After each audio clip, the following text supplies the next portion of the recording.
Ladies and gentlemen, boys and girls, I'm the Gnarly Gnome. This is the Weekly Pint. It's the show that is not a show. It's a happy hour. It's a fun excuse to kick off another week, Monday, properly with a drink in hand. So as you do jump on the live stream, and hopefully you are engaging with the show via the live stream, because that's the right way to do this. We wouldn't want to do things wrong. Hopefully, as you jump on, you tell us what it is you're drinking, as everybody seems to be doing wonderfully so far.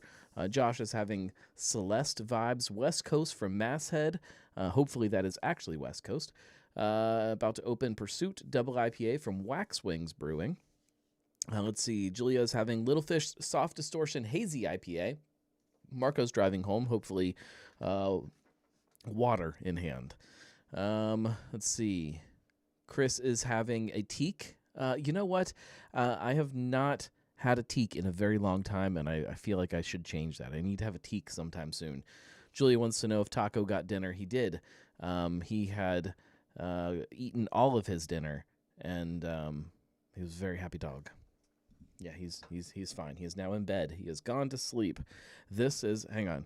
Everybody listen. You might be able to hear the refrigerator.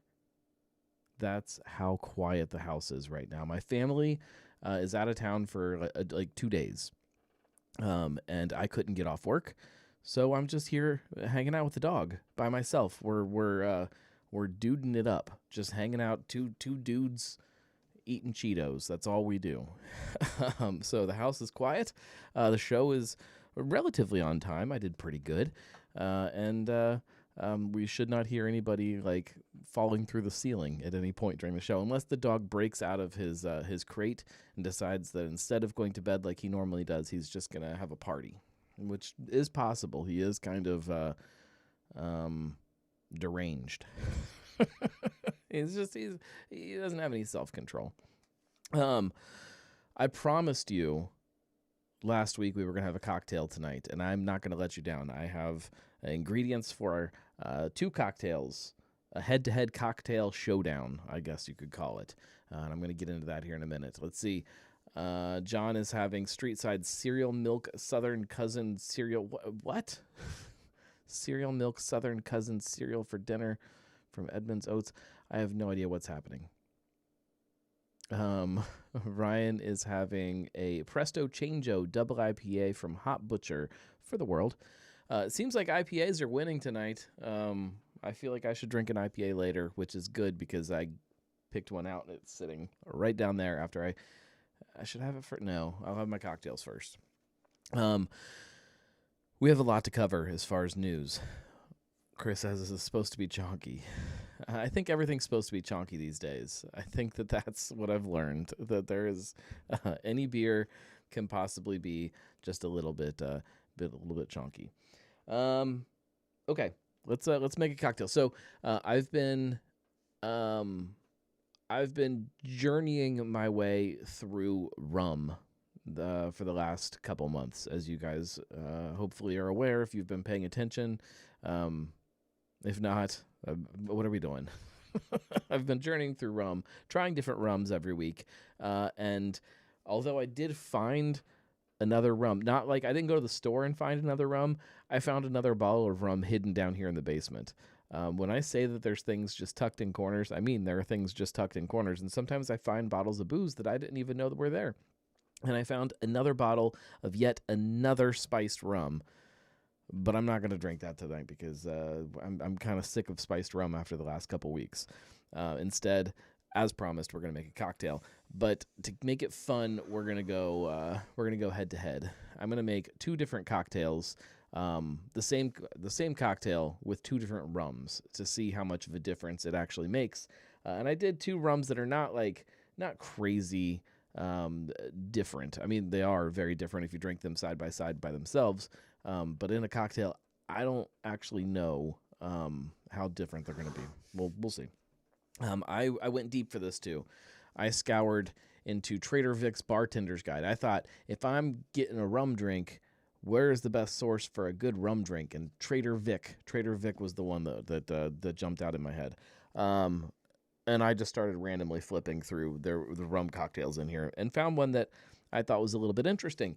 This is called the Fiesta cocktail, which, I'm sorry, that's like the greatest name for a cocktail ever. It feels like a party already.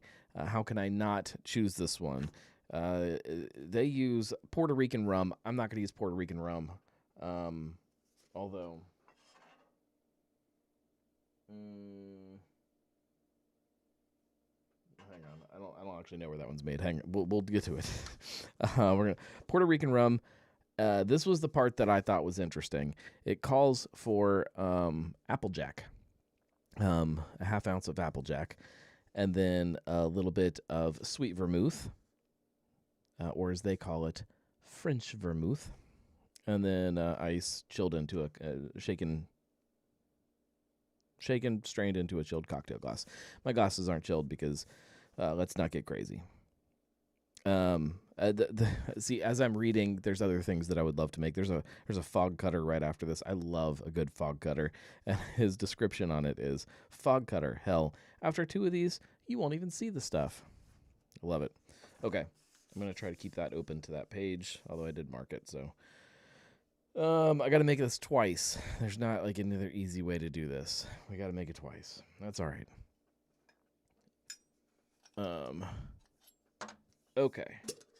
So the rums that we are going with, this has measurements on it, doesn't it? Yeah. 1.5, half ounce. Oh, that's going to be a little tough on there. That's okay. We do have. That'll work.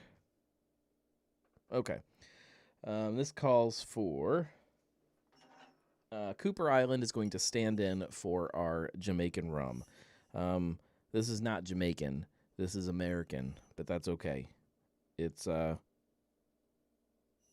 white rum. Let's see, 1.5 ounces. We're getting close to finishing this bottle too, which I've been trying to do. Oh, we might hit it. We're going to be close. We're going to be close. Oh, there is like just a little splash in there.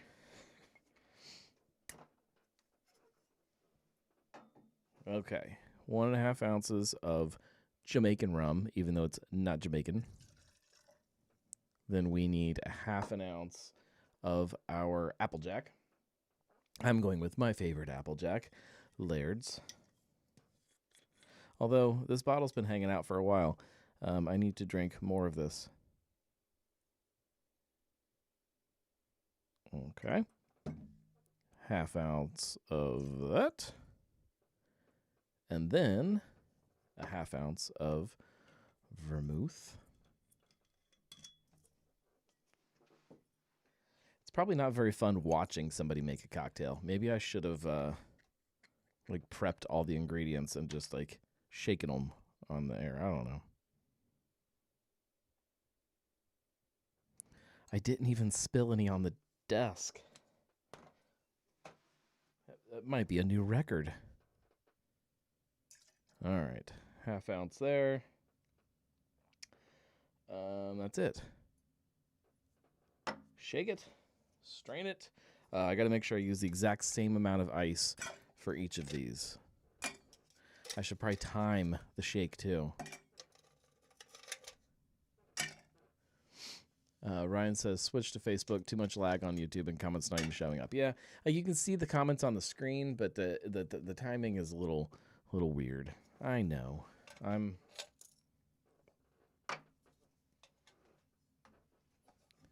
do what I can. All right. Gonna shake this up. And then we gotta do it again. Does this feel like a fiesta yet? It doesn't feel like a fiesta yet to me. It just feels like work.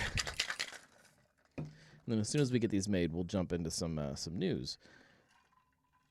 Which, ooh, it does look like a fiesta. That's a crazy color. I guess you guys can't really see that.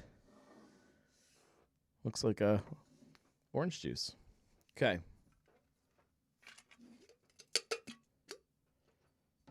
Let's gotta get some fresh. Although there's gonna be little traces in there. I don't think I have any water sitting around. It's all right. It's okay. it's only partially scientific. Okay, 1.5 ounces of plantation pineapple rum. This is made in Barbados.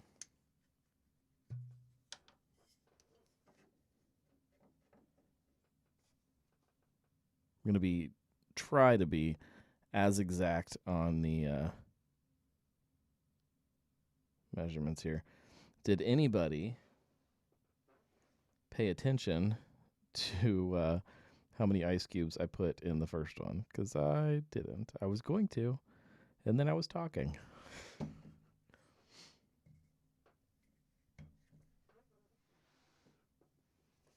All right, 1.5 ounces or pineapple rum. Then 1/2 ounce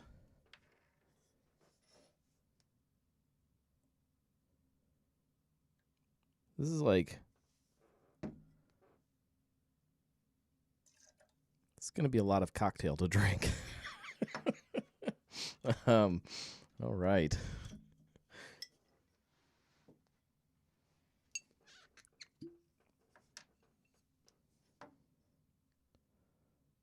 It's fine. I'm a professional. It's for science, like I said, so we are not encouraging over drinking. That's not cool. However, drinking for science is. Okay. Eric's joining in late with a Hellas Reel. Welcome. 4 ice cubes. Okay, perfect. Gotta be scientific. 1, 2, 3, 4. I would normally do way more ice than that, but that's fine. I wouldn't normally be doing science. Alex is drinking a double Daisy Cutter Evergreen IPA. Another IPA. A lot of IPAs tonight. Oh, sorry, I forgot the shaking face. Now it's Fiesta. All right. Fiesta cocktail number 2. In order to be really scientific, I probably should have made versions with every rum that I have behind my bar. Ryan says next week, break the pussers out and make a painkiller. Yes.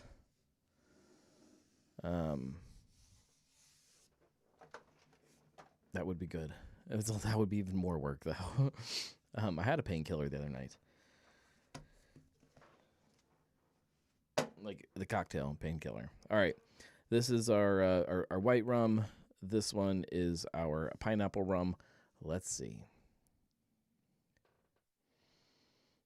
John says, so far tonight, Half Acre Daisy Cutter Evergreen. That's funny. We have 2 different Daisy Cutter Evergreen IPAs tonight. Sam Adams Cherry Bomb and a Lighthearted. What should I have next? Name, style, or liquor? Have a Fiesta cocktail with me. All right, let me see how this is.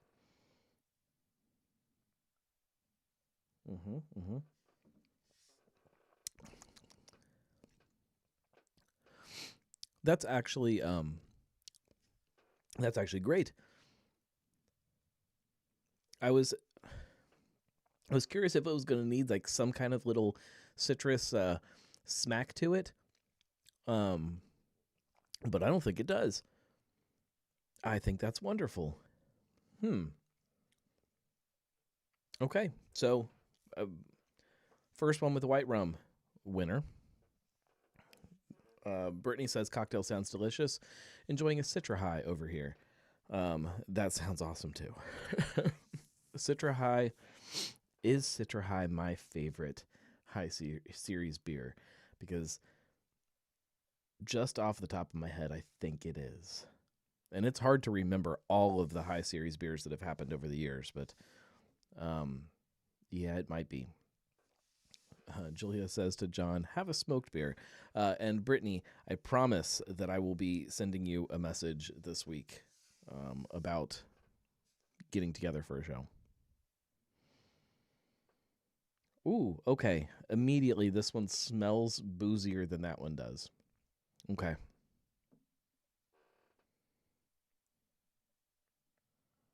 Mm-hmm. Mm-hmm.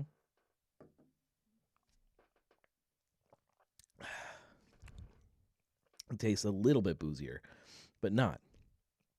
Okay. That's still great. Those are both great. This one, the one with um, the pineapple rum, I do almost feel like it needs a little bit of citrus to it. Like my, I would normally say lime because it's got rum in it, and maybe it's the Citra High that's in my head now, but I'm thinking lemon, like a little kiss of lemon in there would be awesome. But really, a solid cocktail. Um, you never know, like when you flip, especially some of these older books, when you just flip them open and pick something randomly. Sometimes the cocktails aren't very good. I don't know why that. I don't know if they were just trying to fill pages in a book when they were publishing these. Sometimes, but sometimes they make some really kind of lousy cocktails. Okay. Ryan says, I want to try the new Half Acre Allagash collaboration. Somebody get that for me. Ooh, I haven't seen that. That would be great. Let's kick things off. Well, let's see what happens if I hit number one. Let's see what the head story is. I think I know what it is. All right. Yeah, the Lager House. So the Lager House, I've been talking about them a bit over the last few months. The rebranding was a big deal. Although I never actually published my article about that, it still isn't done. I've been like neck deep in trying to get the final touches on this magazine done. And so the blog has suffered a little bit. It seems to be that that's kind of the way it works, is that when we get really close to a big project being done, everything else starts to suffer, be the podcast, the the website, all of this stuff. These new secret projects that you guys can't know about yet, they all get their butts kicked when there's something just right at that finish line. And that's kind of where we're at with the magazine right now. So I haven't written that. I mean, I wrote most of the article. I just haven't published it, and that's frustrating because I'm a big Lager House fan. I have always been a big Lager House fan, and this new shift for them, they've always been making their own beer, but this new shift in personality of not just leaning into one historic brand, I think is great. And to kind of celebrate that and kick that off, they're doing this collaboration series. We saw an unfiltered Pilsner from Brink, which is still on tap down there. I haven't gotten to try it because my life is just, again, too chaotic right now to do anything. I can't ever do the things that I want to do anymore. I hopefully will remedy that very soon before the beer is gone. And then this week they are tapping, this Thursday actually, they're tapping a wit beer with Third Eye, which I don't know if you guys have heard of this brewery called Third Eye, but they make really good beer. And so them teaming up with the team over at the Lager House is sure to be not only fun but delicious. And then, like I said, you can still get that first collaboration on there. I think that like as we continue to kind of keep going and keep kind of moving through the summer, and we start seeing some more collaborations, and we start seeing that that team down at the Lager House kind of get not. My instinct was to say get their feet under them, but they've been brewing together forever, so like it's not like they're new at this whole thing, but like this different mindset of freedom in what they are able to brew. I think that we're going to see some really, really great stuff. There is already really great stuff there, but we're going to continue to see more and more great stuff. So, if the Logger House is not on your radar right now, it probably should be. Get down there and have dinner and sit out in the beer garden. They've got a great beer garden. I haven't even see, like, there's so many little things like that if it was like, I don't know, 5 or 6 years ago. No, if it was pre like my kids being like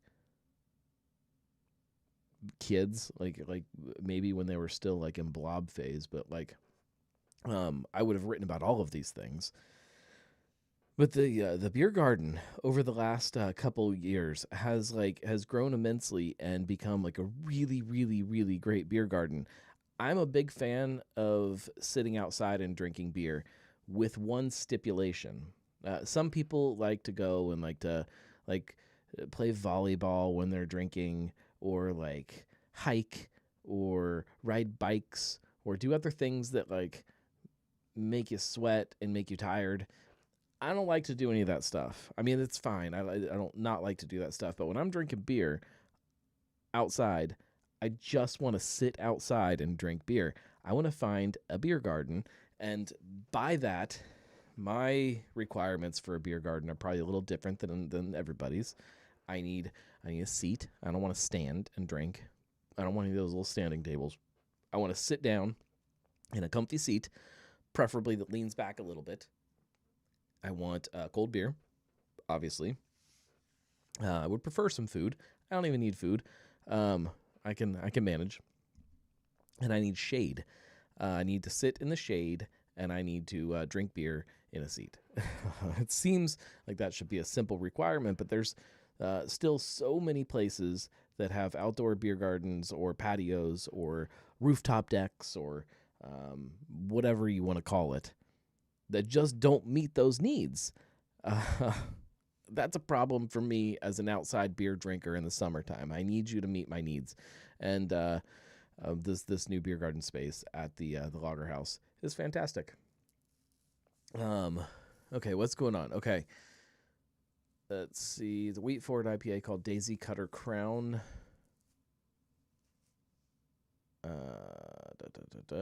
Okay. See, now I have these two cocktails that need drank before I'm allowed to drink a beer. Oh, that's so good. Okay, moving on. Let's get through some of this news. High Grain. This one has been kind of fun watching it pop up. High Grain is Julia says Cuvée the cocktails. Yeah, we might be able to get there here. I just want to down the rest of that one. High Grain is jumping on the canned cocktail craze, as I'm calling it. It's not shocking. Everybody's trying to find ways to meet different drinkers where they are. We've seen the cocktail lineup from Wandering Monsters grow here recently. We heard the rumors confirmed that Rheingeist will be releasing their own vodka seltzers later this summer. Obviously, there's plenty of other places that have been doing it for a while. High Grain's jumping on the bandwagon, and they're putting out what they are calling high cut cocktail. So High Grain, high cut, get it. They have 4 flavors to kick things off. I have to look at my notes because I can't read on the artwork. It's too tiny up there because I'm old.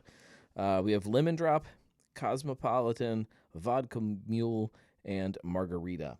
I have tried more than I care to admit canned margaritas over the last like maybe 4 summers, including already this year. I've had like 2 or 3 different canned margaritas because I love margaritas.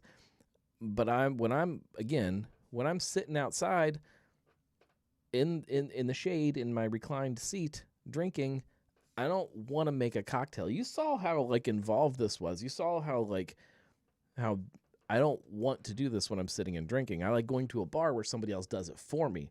Look, if I'm entertaining and somebody's here and they want a cocktail, I love making cocktails, and I would love to make them a cocktail. But like when I'm at the end of a day or like in a nice weekend when it's nice outside, I don't want to make my own cocktails. And that's to me what I love about canned cocktails is that it's this promise that you can sit outside, just open your cooler, pull out a cocktail, open it up, and down it.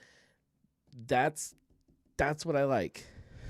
The problem is there's so many crappy ones out there, and I don't know why we insist on making crappy drinks. Like if to be fair, okay, there are some canned margaritas that I've had that aren't actually terrible to drink, but they aren't a good margarita.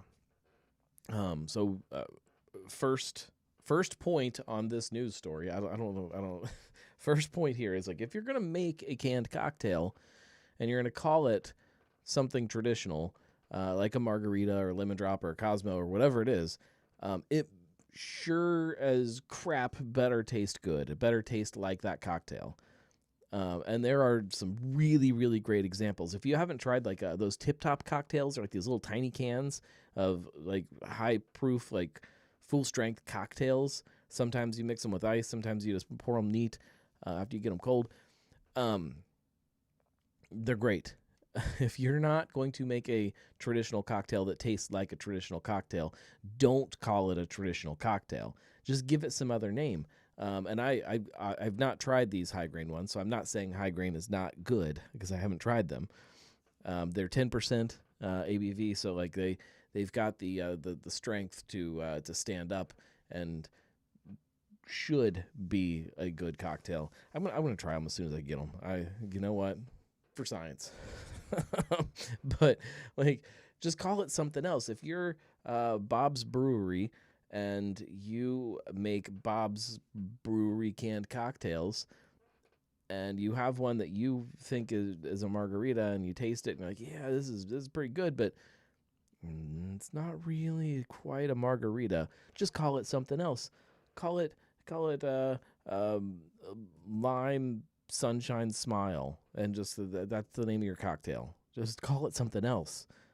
Quit pretending that it is this thing that it's not. If we want to keep going down this rant of a rabbit hole, a rancid rabbit hole, for anybody that remembers that, that goes for beer too. There are far too many people making. But why am I like so ranty tonight?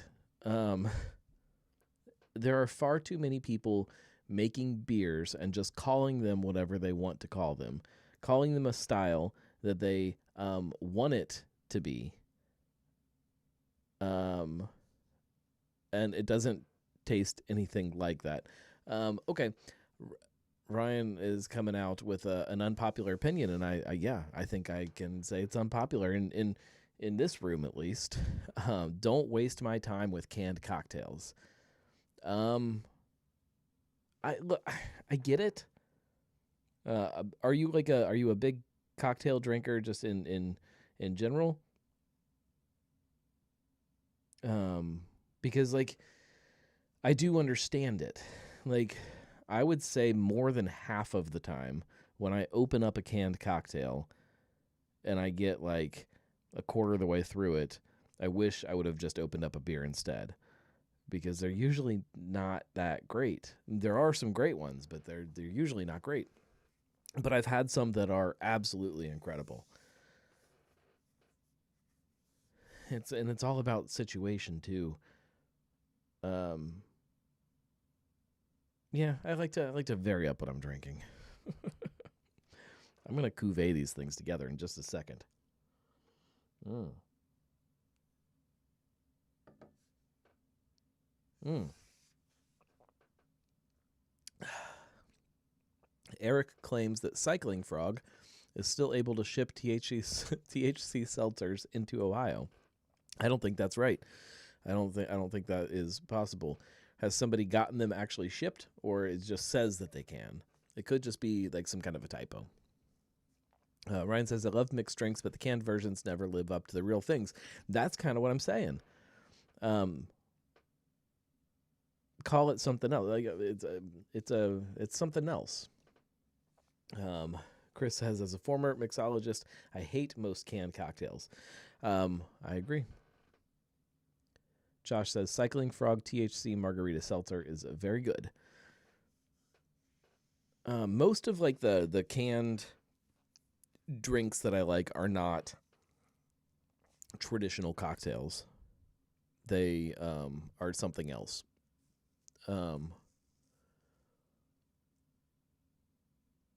Julia says, in one county, a judge in one county was able to get some injunction on the ban, but it's not statewide. Franklin County, I have not heard this. Zach says, welcome. Just got around after being in the hospital as we introduced our new baby boy to the world on Friday. Drinking my last Meanwhile in Sharonville from Third Eye. Awesome. Congrats on the baby. Eric says, don't have a variety pack in my fridge. And no siree, Bob. See, that's... So, if they've got some kind of injunction where they can ship it into Ohio, the law still technically says that we are not legally allowed to possess it in Ohio. Right? How does that work? Can't have it in Ohio, but it can be shipped here? I don't even understand that. Okay, I think, does this look even? Are we ready to cuvee here? I don't know how to line them up so that they are parallel to the camera. I can't figure out science. Okay, I think it seems fair. All right, you ready for the scientific mixing of the cocktail? This one goes into this one. Science. You have to say science when you do that, or else you're just a drunk. Okay. This is going to shock all of you, but it smells kind of the same. Okay.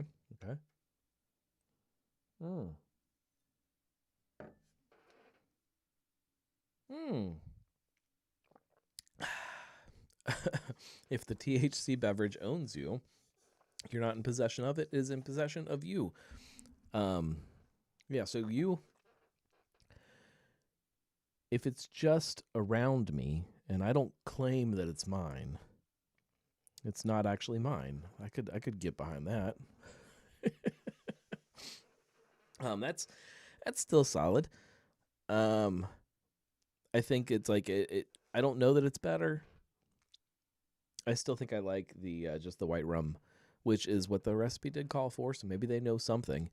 The whole tiki mindset is that you're supposed to layer different rums and take, this rum because it introduces this flavor and this rum because it introduces this, and you start building on top of them with each other. I can't figure that out. As much as I love a tiki cocktail, I could never create one. I can barely cuvee two cocktails together and make it taste good. Okay. This is where our news John says, or, if you live in Kentucky, yeah, we can come visit you guys and drink across the river and then go back home.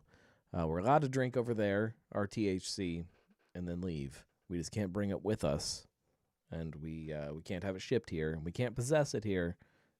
I guess unless we live in Franklin County. I don't know. I don't understand any of this. This is the big news story.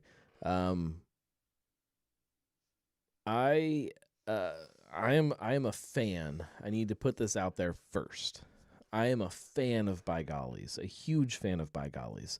I've been going to the By Gollies in Milford for a very long time, and I love it.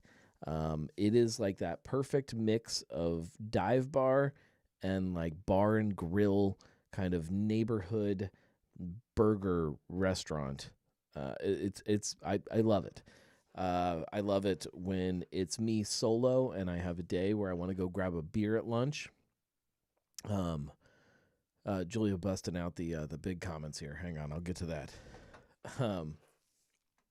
I love when I'm by myself and I just want to grab a beer at lunch and a burger. I love when it's like a weekend afternoon and I've got my family, and we want to grab some burgers somewhere. I love it. I had them on Drinking with the Gnome. If you didn't listen to that episode, go back and listen to it. It's called Drinking It by Gollies because I love by Gollies. So the restaurant group is called Epic Eats. They purchased By Gollies, which is in Milford, and they purchased The Works, which is in Loveland. Julia says, I posted my source for those that didn't want to read the book. You commented on the stream, so I have to talk about it, though, so now I have to read it. I will get there. They purchased those two brands, and then in 2024-ish, announced this plan. Okay, we'll talk about weed water for a second before I get to my By Golly stuff. I have to remember which button. There we go. Okay. So this news story says Cycling Frog has initially been granted permission to continue sales in Sandusky County alone. In May, Sandusky Judge Jeremiah Ray extended the order to allow Cycling Frog to sell across Ohio. On Friday, Ray denied Yost's request to overturn the motion. Unlike Happy Harvest and Get Right Lounge, Cycling Frog sells through third-party stores. Cycling Frog products are available at Hollywood Dreams in Columbus, as well as located Yellow Spring, Dayton, Marion, and Cleveland. Ray's order was clear that the ruling did not apply to any other intoxicating hemp companies or products. Cycling Frog, Happy Harvest, and Get Right continue litigation against Ohio. What? Unlike Cycling Frog sells through third-party stores. Okay, so, So it's that doesn't, I don't understand. I don't understand any of it. None of it makes sense. Zach says, so you can produce THC beverages in Ohio and sell them to buyers like the Party Source. No. You can evidently only one producer can produce them and sell them through other third parties. Just one. That doesn't even make sense. So currently, anybody that is a local producer of THC, hemp-derived THC beverages,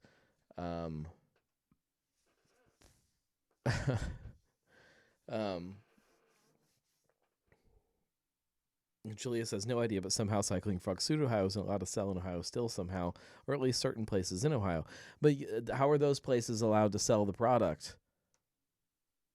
How do they have... I have way too many questions. Who's selling it?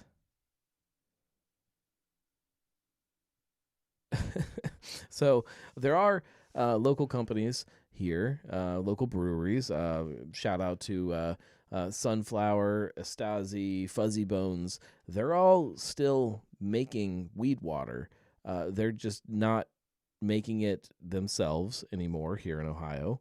They're contracting, which some of them were always contracting, and that's fine. And they can't sell it where they are. They're selling it in other states where it is legal until all of this gets figured out. Julia says, I don't have all the answers, just the article that raises more questions. I'm going to have to see now I've got this other rabbit hole that I want to dive down and research when I'm trying to get this magazine wrapped up, and I'm trying to write articles for the blog, and I'm trying to make podcasts, and I'm trying to not make my dog mad at me because we're just hanging out, just bros. If you were listening to the beginning of the show. It's interesting. Zach Holly, no, you can't make it unless you're this one place that evidently can. Just one. One place is allowed to make it, and one place is allowed to sell it to some other weird places. I don't know. I'm not going to have any answers because I haven't done any research into this. So, okay, let's get back to this. By Gollies. Okay, so Epic Eats buys By Gollies and the Works. By Gollies Milford, Works Loveland, two established restaurants to establish neighborhood restaurants that people love. They come up with this plan in 2024 that they are going to take these brands and they're going to expand them, and they are going to use them and create a chain. Julia says they're in Portland. I thought Cycling Frog was in Ohio. Why do I think they were in Ohio? Okay. It doesn't. You're getting me off track. What are we doing? We're talking about By Gollies. By golly. They have this plan that they are going to take these two brands and grow them across the area, and they start to. And at the beginning of this year, we see this flagship, I think we can call it a flagship restaurant, that takes this concept and puts it into what they think this model can look like. It's two restaurants right next to each other. They operate separately, but there's a hallway that connects them. It's By Gollies. It's Works, it's pizza, it's burgers, it's beer, it's wings, it's all of that stuff that you love. And it looked like it was going to be great. It opened down in Union, Kentucky in January. This is after expanding both of those brands to a bunch of other places. Like we have, let's see. Okay, By Gollies started in Milford, expanded to Anderson, took over a former bar there, expanded to Covington, former bar, Springfield, Clarksville, Union, Kentucky. The Works started in Loveland, expanded to Kenwood, Covington, Union. They had a location that was supposed to open in Coleraine. A lot of those are now closed. So the story really kind of jumped in for me when a former employee got on social media on some kind of neighborhood group and told people that they should not be supporting By Gollies, and then with that also the Works, because, and the reasons that she laid out were that they had the two things. They were we'll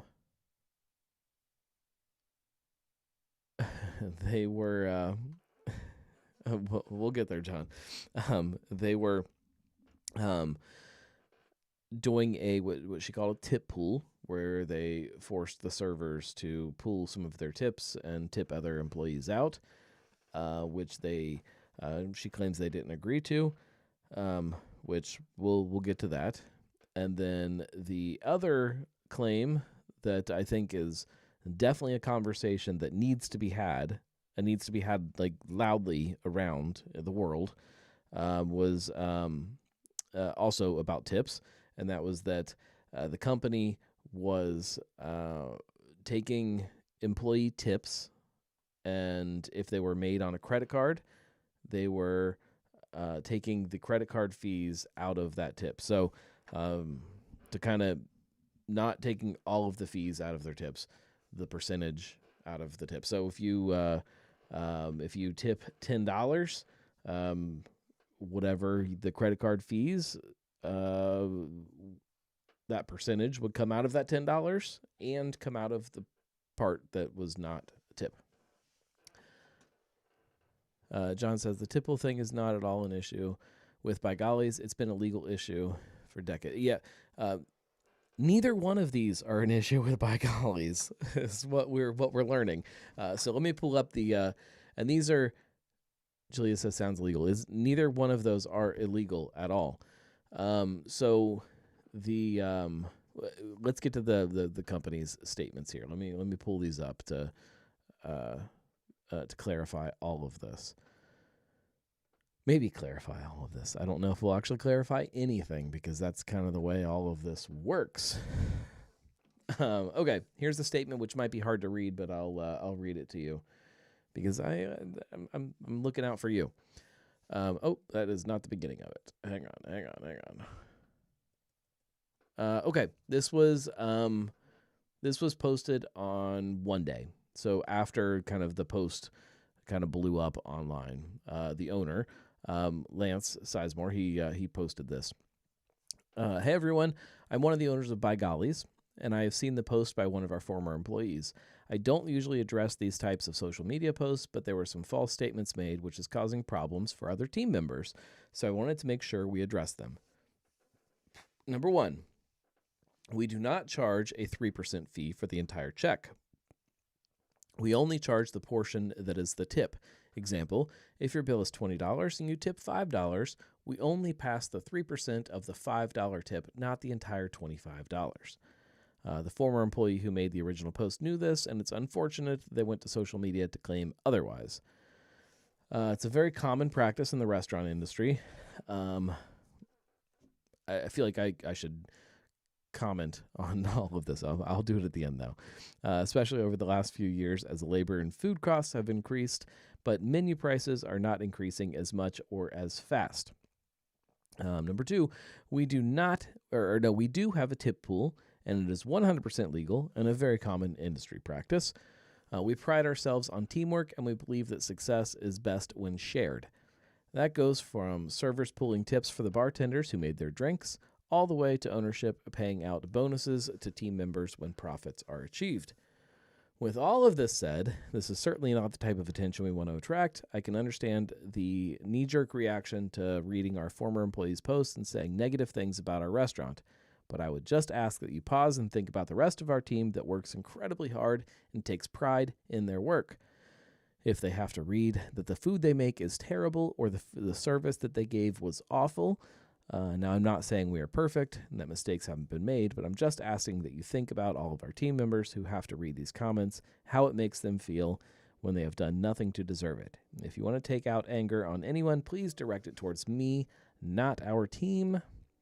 Lastly, all of us at By Gollies want to say thank you to the community for the support over the first month of being open. Despite snowstorms and sub-zero temperatures, we have seen some great support. To the former team member who made the original post, we're sorry that your employment with us didn't work out, but we wish you nothing but the best in your future. Thank you, and we look forward to serving you soon. Okay, there is a lot to unpack with that. John says, Julia, in Kentucky, it's illegal to force staff to tip share unless they agree to. No one can ever prove or disprove the original staff agreed to tip share unless signed former attorney who raised this at Applebee's while in law school in the early 2000s. Supposedly, and we'll pull up the next statement here. Everybody, all of the servers, did sign when they were hired that their tips, a portion of the tips, would go to the bar staff. Specifically, from what I'm understanding, for the drinks that are ordered from the tables, a portion of that tip goes to the bar staff, which I get. I get it. I think it's if the bartender is prepping a drink and sending it to the table, I get it. They're tipped employees. They should get a tip too. I don't always agree that the kitchen staff should be tipped out if they are not making tipped wages. If they're making more money, I don't know that they should be included in that. It doesn't sound like that's what's happening at By Gollies. Let's jump to the statement that was put out the day after this one, which kind of sheds a little bit more light on what is going on, or maybe doesn't. I think maybe it might also make it a little more confusing. I should have it ready to go, but I didn't because I'm new at this. Let's see, and we want that to be full screen. Okay. There we go. Hang on, I'm parched. It's hard to read when you're parched.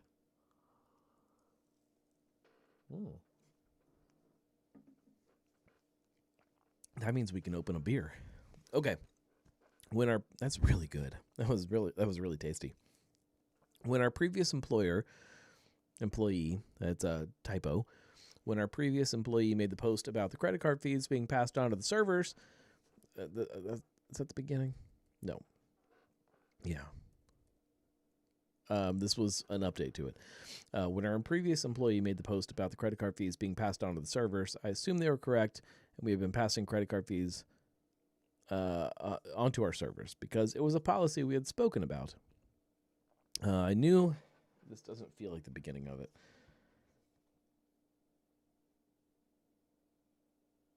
Yeah, it is. Okay. I assumed they were correct and that we had been passing credit card fees onto our servers because it was a policy we had spoken about. I knew there was an option in our point of sale system to do it, and it even prints out on the server checkout reports. However, after I made the post, one of our managers called me and informed me that we had never actually charged or passed on this fee to any server ever. So we did some research and have spent most of the day verifying through multiple locations, multiple team members. We've never actually charged or passed on a processing fee to any of our servers or bartenders or any team member ever. Every single server payroll report matches to the penny to the amount that we collected in tips with no processing fees being passed on to them. I should have verified this before I made the original post. However, when our previous employee made the post, I believed her.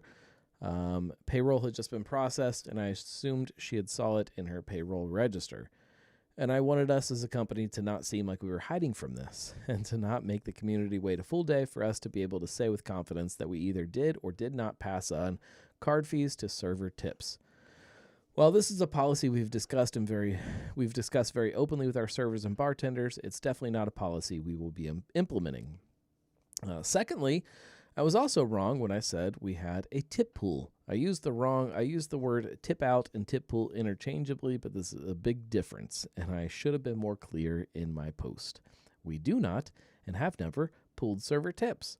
We do have a server tip out policy, which all the servers sign in the handbook before they start, which requires the server to tip out the bartender for the drinks the bartender poured or made them. When I made the post, I should have been clear that it's a tip out and not a tip pool. I apologize, especially to our team members who have been affected by the backlash from me incorrectly stating that we passed on a processing fee to our servers.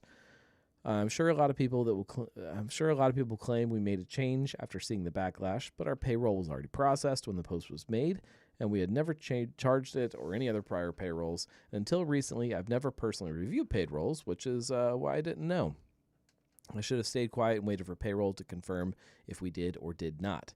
Again, I do sincerely apologize because all of this could have been avoided if I had verified with our management team and payroll as to whether this was actually our policy or not. I hope the community can forgive me and support our restaurants and our team members because they did nothing.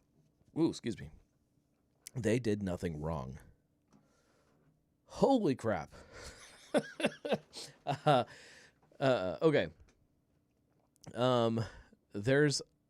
There's a lot to unpack with this. Ryan says businesses should be eating the credit card fees on their staff's tips to value their workers. That is a valid thought. Josh says, I waited tables for almost 6 years. Servers claim their tips for taxable cash income at the end of the night. When they clock out, businesses should be eating the card fees, not the employees. Valid thought. John says on his original post, he claimed it was industry practice, which I highly doubt. It is. Like, we have seen other restaurant groups here in greater Cincinnati implement this policy and get backlash for it. I'm torn on it. Like, we know as consumers, especially if you are a frequent bar consumer or nightlife consumer or restaurants consumer, it's better to tip in cash. It's always better to tip in cash, and there's lots of reasons for that. Maybe one of those reasons is that you're saving fees. I'm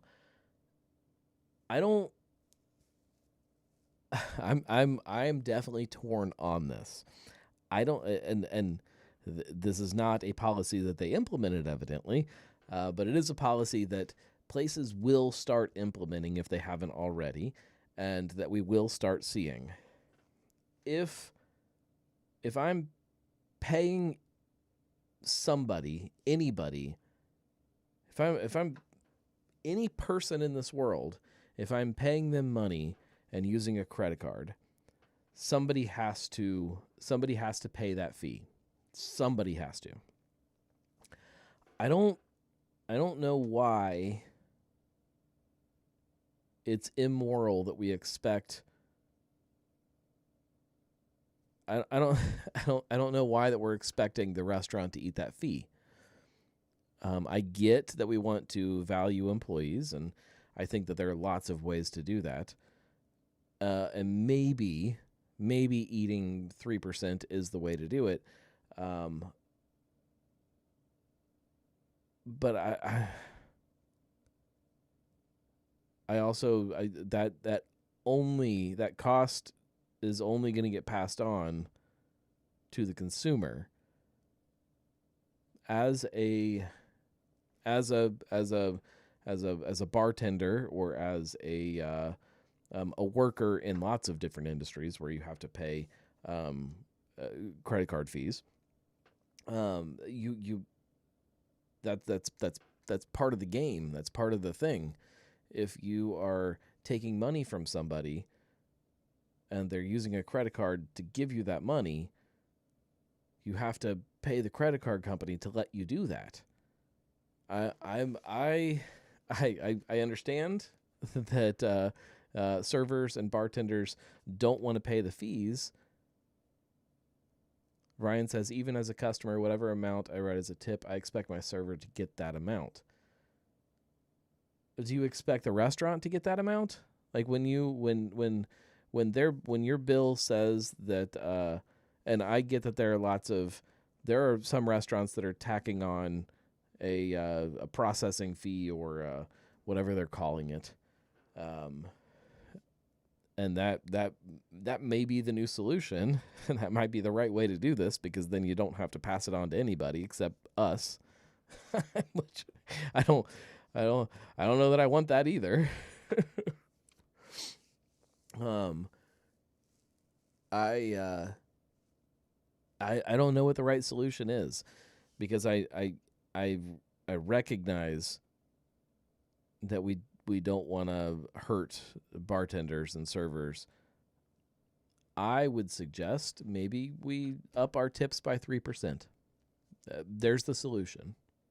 Whatever you were going to tip, if you were going to tip 10%, tip 13%. If you were going to tip 20%, tip 23%. That's it. But people don't want to do that.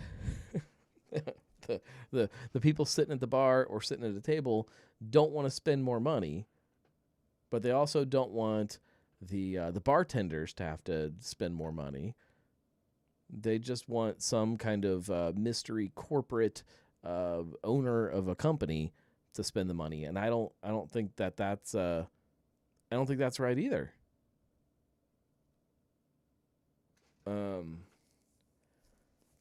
John says, seriously what? Like, where are we putting the money?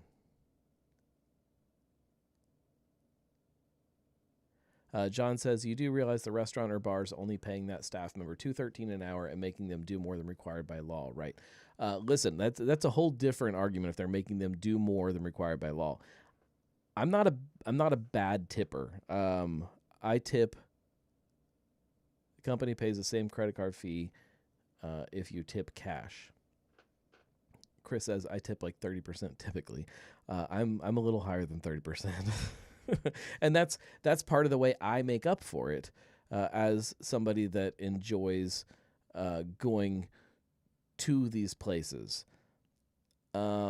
Is I tip heavier now, because I understand that cost has that it's going. Somebody's making up for it, and I am more than happy to make up for it. And I get that not everybody can or wants to, but the problem is, like, if I if I'm tipping an extra 3% or 5% or whatever extra I'm tacking on to a tip that I would have done a few years ago, and I'm doing that because I understand that there are some companies that are going to take credit card fees out of it, or I understand that some restaurants are struggling.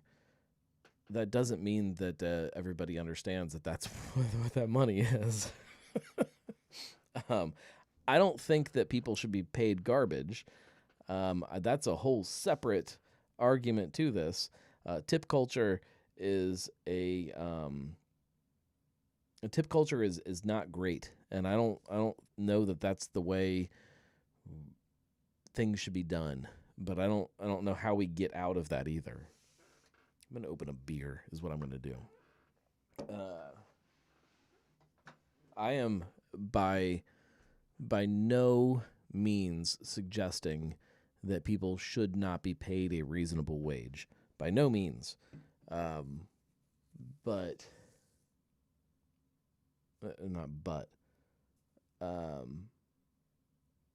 I'm not sure how we get out of where we are, unless consumers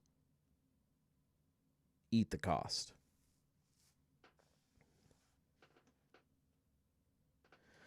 John says, put it this way. If credit card fee is based on your tip, then if you increase the tip, then the server's cost increases. So when do you stop?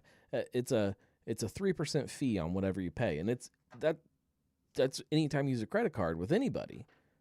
That you could use that same logic with a restaurant. Anytime you're paying with a credit card, the cost goes up. Then if you increase the tip, the server's cost increases. So the server's it's not a server's cost. It is a fee based on how much you're tipping. 3% of whatever you tip is gone. No, 3% of whatever you pay is gone, no matter who you're paying. It doesn't matter if you're paying a server or if you're paying a restaurant or if you're paying parking. If you're using a credit card, 3% of whatever you spend is going to another company to use that service.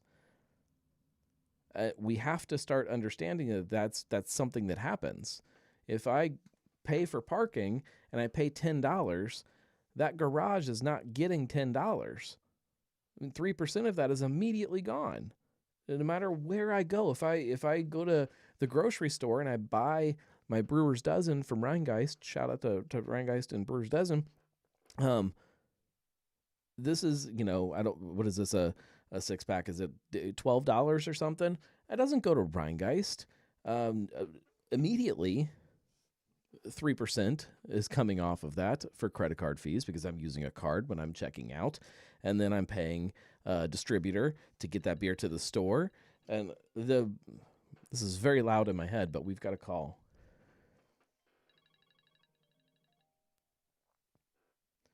Hey, you're on the Weekly Pint. Who is this? What up, Gnome? This is Marco. What's cracking, Marco? What's up, buddy? Help me unpack this topic. Okay. Here's the deal. I'm going to open a beer while you do, okay? Yeah, I'm going to go get a beer. I'm going to open a beer too. OMG. It's as simple as what you just said. It's a 3% fee for any of those transactions. The business understands there is a line that says fee, like transaction fee, credit card fee, whatever it is. And it doesn't, the fact that they had to make mention that they possibly would have passed on any sort of fee to a server is ridiculous. And as they said, they never did. You know why? Because it's just the cost of doing business. I mean, the fact that the intention was there, we can disagree with, and we can say, I don't like the fact that they possibly would have passed that on to a server. Right. But that's just the cost of doing business. And so what you do, you build that cost into everything that you put. You build that thing into, if you're going to do happy hours, if you're going to, what's your regular beer price, what's your, what's the margin on the chips and salsa? I mean, it's incorporated into everywhere because that's just the cost of doing business. I don't need to tip 23% because I want my server to get 20%. It's coming off whatever you pay anyways. They're going to get their 20%. You don't need to worry about that. Well, sometimes you do. Sometimes you do. Well, there's some of that, and in other retail outside of bars and restaurants, that's why you only see some sales like you get 60 months on furniture, for the semi-annual sale, because when you finance at 12 months, 24 months, 36 months, 60 months, all those charges go to the business differently. So John charges. Okay, so John he says, going with Marco, should the cook have part of that credit card fee taken out of their check? Why only the server? Because the servers, it's not taking out of the server's not getting any of it taken out. So the number one in this case, nobody's taking anything away from the servers. There are some restaurants that have done this in the past. There are some restaurants that immediately put a line item fee on every person's check when they walk in the restaurant. That's 3 or 5% or whatever it is. That's a service fee or whatever they're calling it. Especially in other states, that's extremely popular. It's going to get passed on somewhere. Who are we passing it on to? I'm of the belief that if somebody is paying somebody directly, doesn't matter who it is. If I'm paying a restaurant, if I'm paying a server, if I'm paying the movers that are coming to move my boxes, if I'm paying the parking garage, the grocery store, whoever I'm paying, if I'm using a credit card to pay somebody money, if I'm handing $5 to somebody, that person should have to pay the fee that that is getting passed on. If they accept a credit card, for me to give them money, you should have to pay the fee for that. So if I walk up to you in the middle of the street and I say, Marco, man, I really like your shoes. I'd like to give you $5. And you pull out your phone and say, yeah, I accept PayPal. Technically, you should have to pay a fee for that. Now they do. They charge you. If you do friends and family and pretend it's a gift, you can get away around that. But that's illegal. You should not be. You should pay a fee for that because I just tipped you $5, and you pay a fee for that. Like that's the way it works. If I hand you money, you have to pay with a credit card. You got to pay a fee. Yeah, you have to pay a fee. I think I'm okay with it. I understand that as a consumer. And I don't know that every consumer understands that, and that's a bigger problem.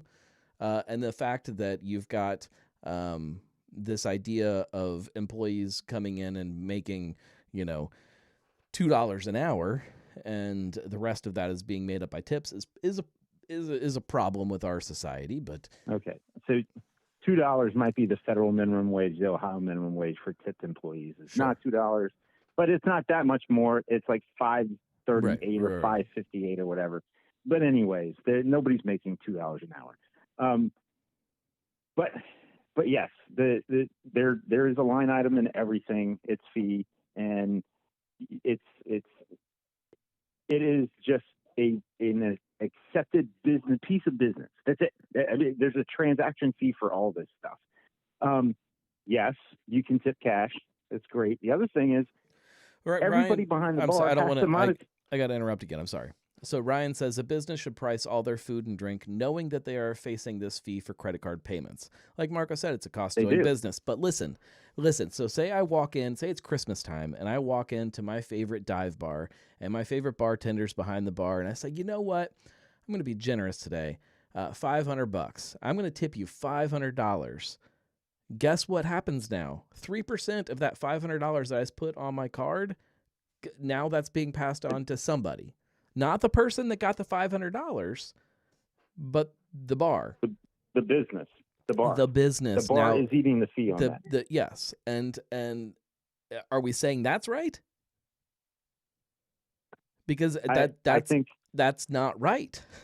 And if we're talking about, specifically in that instance, if we're talking about a dive bar, that's a problem. That changes things. Like that's a little bit of a difference for the night. That's a deep cut for the ownership. Yeah, I mean, without a that's doubt. yeah. Yeah, I but mean, I mean, in the you grand know, scheme of they're life, it's not a big deal. But correct. But the tip pool versus the tip out. A lot of the breweries and bars are using the tip pool because of the fact that everybody has to service everybody. There are no sections. You have no assigned tables. Everybody is your assigned table. yeah, You're at the bar. You're looking at the bartender that's making conversation with somebody at the end of the bar. The other person's running around trying to do closing duties, and the other person is I don't know, just looking at the basketball game that's going on. Every one of those people is supposed to be trying to help you, and so every one of those people is tipped out as a pool together. right. And that's where that pool is when there's no assigned stations. There's everybody is supposed to take care of everybody. So that's where that pool comes into play. As far as tip outs are concerned, I'm a little bit less familiar with that. But if they're only tipping out on, you can track when a ticket is sent to a bar where the person is supposed to make the drink, and then you're supposed to pick the drink up and take it. So those can be tracked. And that sounds like what they were talking about here. Right. And so there's an agreed upon percentage there. But yeah, there's always a cost of doing business, and that cost of doing business is usually set unless you're going for longer terms in other retail scenarios, not necessarily bar restaurant scenarios. When we're talking about bars and restaurants building this 3% into their costs, like I agree with that. Like if you're selling a beer, you need to assume that somebody's probably using a card, and you need to build 3% into that. But by that same token, what happens to the tip money? Like how do you build 3% into a tip that is not something that is predictable? How do we build that into costs? You can't. Well, what you end up doing is you try and target each of your items for a certain margin. And when you target each of your items for a certain margin, you hope that you're able to cover a line item cost for a surcharge. And honestly, the surcharge is not 3%. You're wanting to hit a 10% surcharge on that line. Ryan says you wouldn't pay 3% on $500, $15, knowing one of your customers that your worker was worth that. Of course, I would pay people that I think are worth it. I'm saying that the margin has to be there. Yeah, I'm saying that assuming that I've got the money there. Like there are business, especially when we're talking dive bars, sometimes those numbers just don't add up eventually. Sometimes there's more money coming out than is coming in, and it doesn't make sense. And then places close, and then people are pissed that places close, and that's why. Like it's, especially if it's unpredictable. If it's unpredictable money coming in and out, it's hard to run a business that way. Yeah. Well, John says if I have a table with a $200 bill and they stiff me, does the restaurant give me money to make up for it? Yes. To say that clearly, yes, there is a minimum wage that you have to make as a server. If your tips don't come in, if you don't make any tips that day, the restaurant has to make up to get you back to that minimum wage, which we can argue minimum wage is lower than it should be, but yes, they make up for that. That's what they do. That's the whole thing. Correct. You have to get back to minimum wage. You don't have to get back to 20% of your transactions. That's not mandatory. Right. Just being able to make minimum wage is mandatory. Which yes, which again the business will step in and cover that. Which again, there's an argument that is too low, and I get that.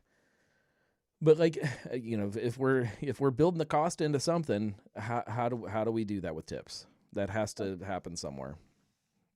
And like I said, I mean, that's why the transaction fee is usually like a line item at like 10%, 10 or 12ish.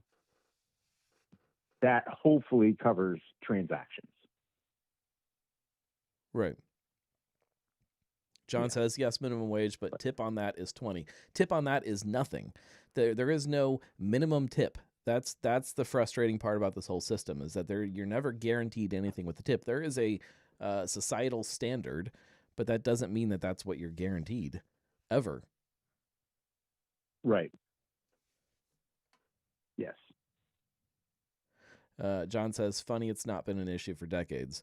Well, I mean, that's because everybody's broke. That's the problem of all of this. Everybody needs money. um, servers need money, customers need money, bars need money. Everybody needs money. Everybody does. And you know, you gotta keep your eyes open when you're behind the bar, because even cash tips every now and then. I mean, you know, you want to make sure that your team is working as a team and they're all being honest. You know, you don't want somebody saying, you know what, Gnome, you were the best bartender, and I know that Marco and Julia are behind the bar, but you always take care of us so great, and here's 20 for you. Don't share that with anybody. Yeah. Sorry, you got to put that 20 in the tip jar, bro. We're gonna split that at the end of the night. And that depends how the restaurant or bar runs things. There are places where you are, again, that would be pooling tips for bartenders. There are some places that do it that way. There are some places that don't. Yeah. Well, I mean, again, if you're in the scenario where there's 3 people behind the bar and we're working to take care of everybody, like, your cash tip is not yours, it's ours. That's how that works. I agree with that to some extent. I think that there should be ways for us to tip certain people if they're giving us better service. I think that was part of what made tipping what it was. Like, that was part of why tipping became a thing. Sure.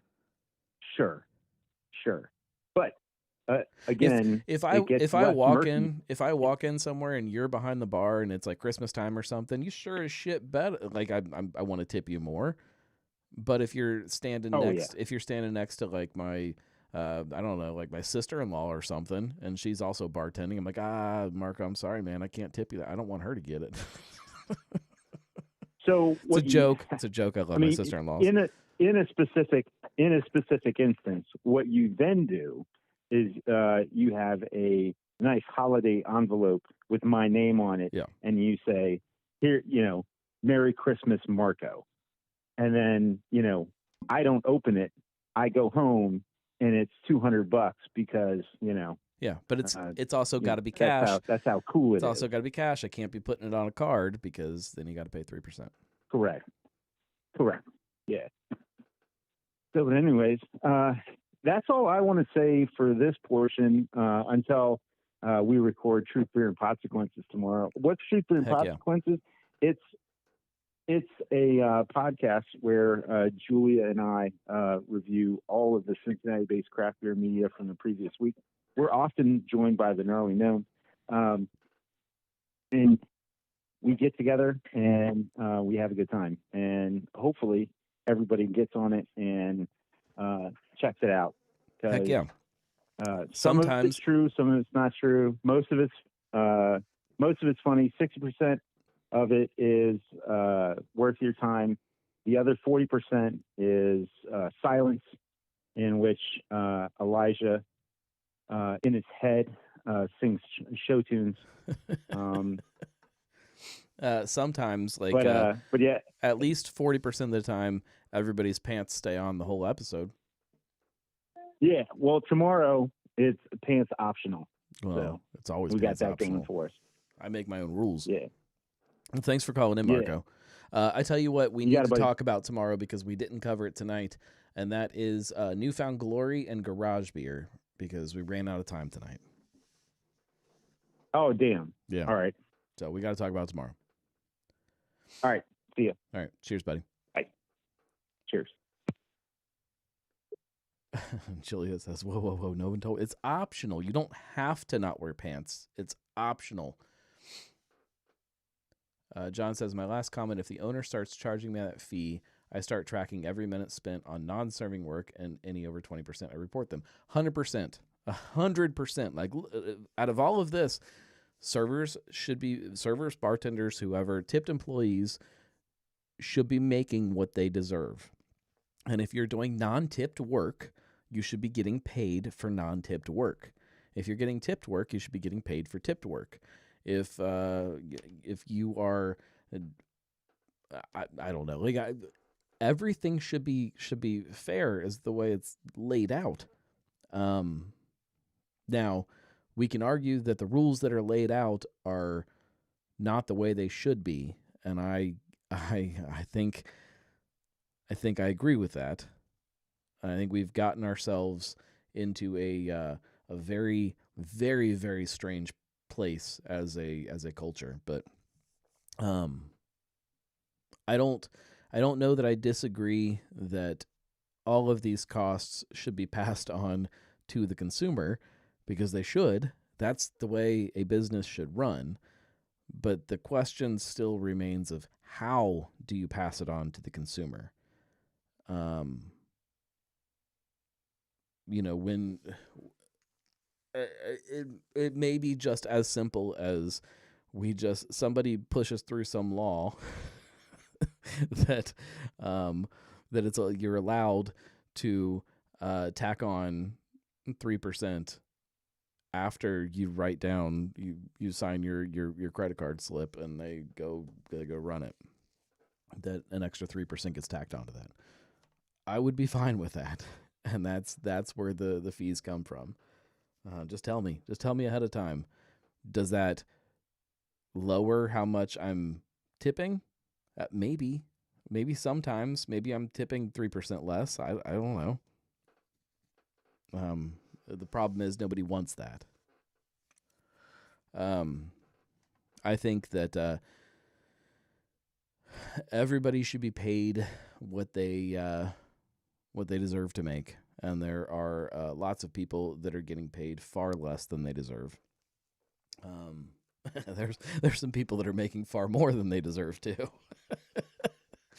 I tell you what, tomorrow, get online, share this episode with somebody that makes far more than they deserve, and tell them you think they would like this episode. I appreciate all of you hanging out and making this show a thing. It's a ton of fun. There are some fun thoughts and some fun conversations that come from it. Hopefully, this is one of those instances where we all get a chance to kind of think about how we spend our money, where we spend it, where it's going. And I didn't even talk about this beer, Brewer's Dozen from Rheingeist. Let's talk about it before we wrap up the show. It's a West Coast style IPA, and it is a West Coast style IPA. Intense tropical aromas, bright citrus notes from 13 unique hops. It's danky, clear. It is a West Coast IPA. When I hold it up, I can see little particulates. I can see pieces of hops, is what I imagine it being. Ryan says, I would like to cast a dissenting vote against talking about Newfound Glory and garage beer.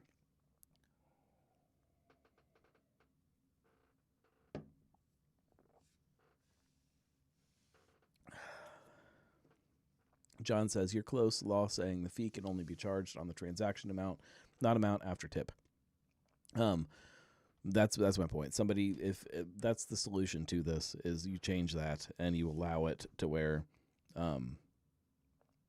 if somebody hands me a check for $10 and I throw a $5 tip on it, it's $15.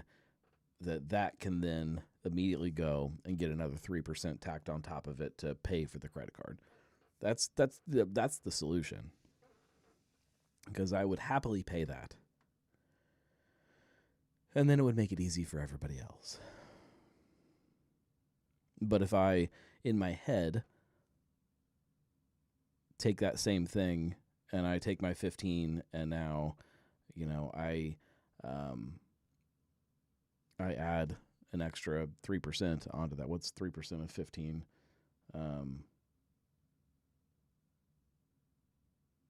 Whatever that number is.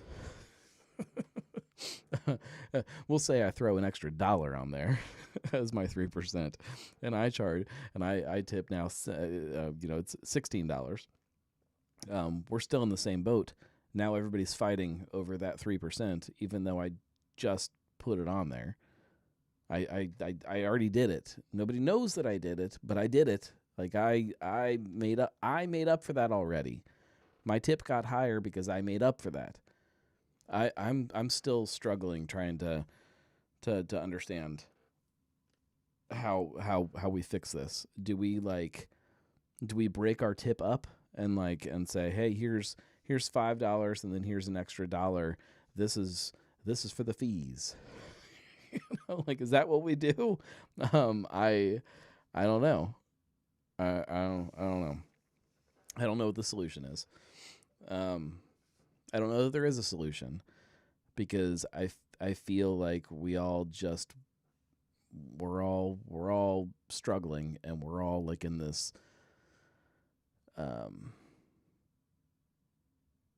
don't know. I don't want to. Everybody deserves to be paid what they deserve. I appreciate all of you guys. We'll do this again next week. My house won't be as quiet as next week as it is this week, because my kids will be back. Hopefully by next week I'll have news about new podcasts. Maybe even, we'll have news about fun stuff. So stay tuned for that. I appreciate you all hanging out. If you like this, or you like any of the stuff that I make, you can go to thegnarlygnome.com/support and become a Gnome. I do pay actually pay way more than 3% on that, but I do pay fees on all of that, and that's part of the life of all of this. It's all right. I appreciate all of you. We'll do this thing again. Cheers, everybody.